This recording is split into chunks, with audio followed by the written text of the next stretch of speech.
Figure it out. Hello, this is Adam Koralik with Figure It Out Productions. The following video is part of our Quick Shoot series. Hey guys, it's Adam here, and in my trip to the UK, which I've mentioned a million times, I went to this place. This is called Reload Games.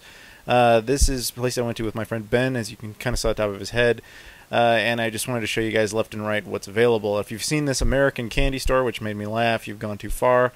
That just made me laugh because of they sell like Hershey bars for $15, you know, that kind of thing. It was really very funny.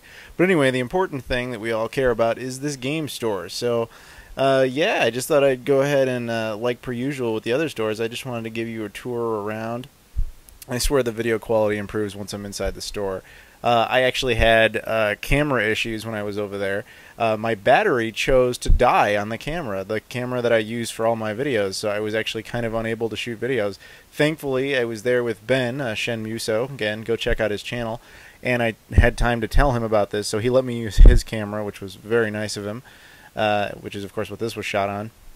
But anyway, now that we're inside, let's look at some stuff. You saw some N-Gage stuff there, which was kind of cool. I looked for the one N-Gage game I'm missing, but they didn't have it. Not surprising.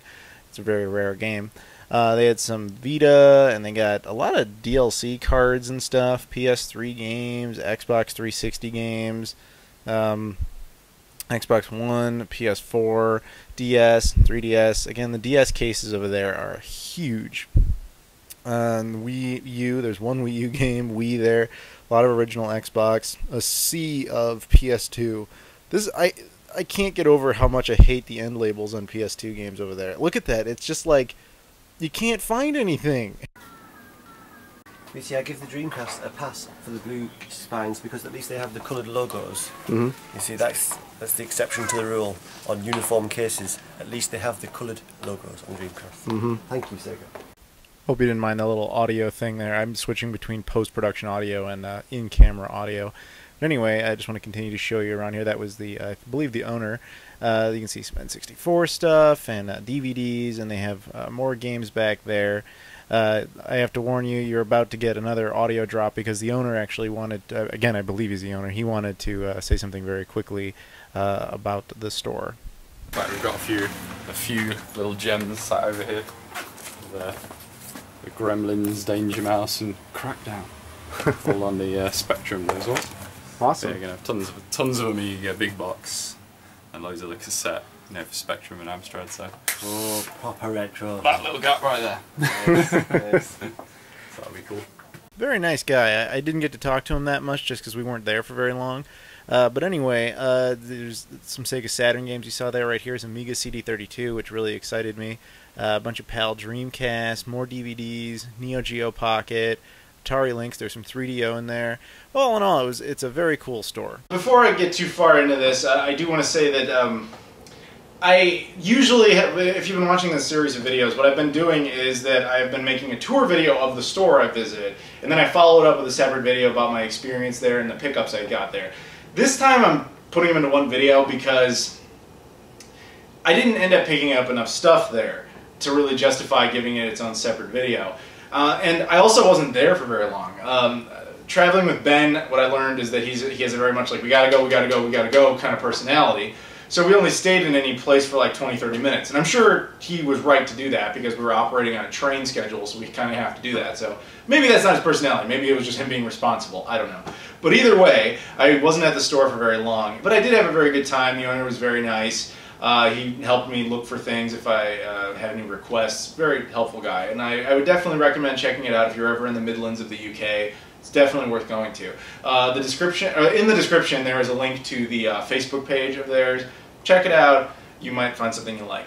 I also decided, for your benefit, I don't know if you noticed, Movie Magic, I'm wearing the same shirt I was wearing in footage I shot 5,000 miles away. Ooh.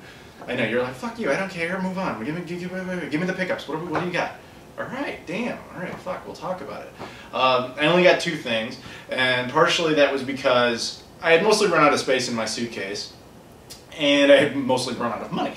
So I had to be very limited. Also, in all honesty, most of the exclusive stuff they had, which I would have been interested in, I had managed to pick up in other places because by that point I had been to a lot of stores. So, you know, I just went with things that I was able to afford and I knew I needed. And that's where this store really came into play, because they had, if you saw it in the video, they had the widest and best selection of Amiga CD32 stuff that I have seen at any store.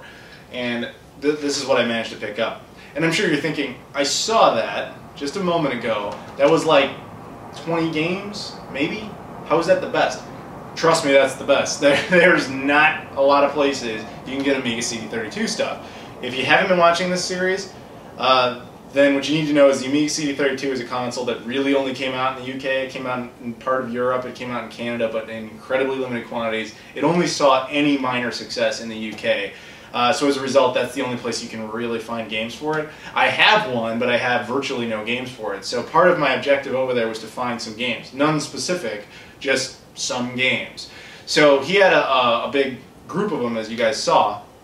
And I decided to just make the most fiscally responsible decision, and just literally I just picked out the 2 cheapest ones. And that ended up being Pinball Fantasies and Brutal Football. Now neither of these games are like ones I'm totally stoked to play, or chuffed. I tried to learn that word. That's a British idiom for stoked, but I probably butchered the pronunciation. Anyway, I'm not particularly stoked to play either of these, but I'm just glad to have something else to kind of bolster my Amiga CD32 collection. In hindsight, though, I'm a little bit more excited because I didn't even realize this until I was in the editing room right there, looking at the footage that you guys just watched, and noticed that he had Brutal Football for the Atari Jaguar, and I was just like, that game was a multiplat? And then I did a little bit of research and found out, yeah, this game was actually on multiple consoles. That excites me a lot, and I'm sure you're like, why? Who gives a shit? You have it for the CD32. I'm gonna unsubscribe now. Just relax. Fucking, I'll explain. It excites me because if I track down other versions of the game, I can actually kind of show off what the Amiga CD32 was capable of compared to its contemporary rivals, and I think that's actually very neat. Just to be like, yeah, this is the Amiga CD32 version, this is the Jaguar version, and this is, you know, the 3DO or whatever, just so you can kind of see what these systems were all kind of similar to. Does that make sense? I'm assuming you get it. You guys are smart. So, yeah, man, that's all I got there. But I'm very happy with what I got, because I really was looking very hard for Amiga CD32 stuff, and I'm thrilled to have found some games. So that is great, and I want to thank the dude at Reload Games for helping me, you know, find these and everything. And yeah, man, if you guys are ever in the area, like I said, go check it out. It's a pretty cool store. And once again, I want to thank Ben for his help with the whole camera situation. He was on top of that shit, and he saved the videos. They would have ended at Super Tomato if not for him, because, yeah, well, I'll go into that at some other point when it actually became more of a problem. But anyway, thank you guys for watching, and I'll see you all later.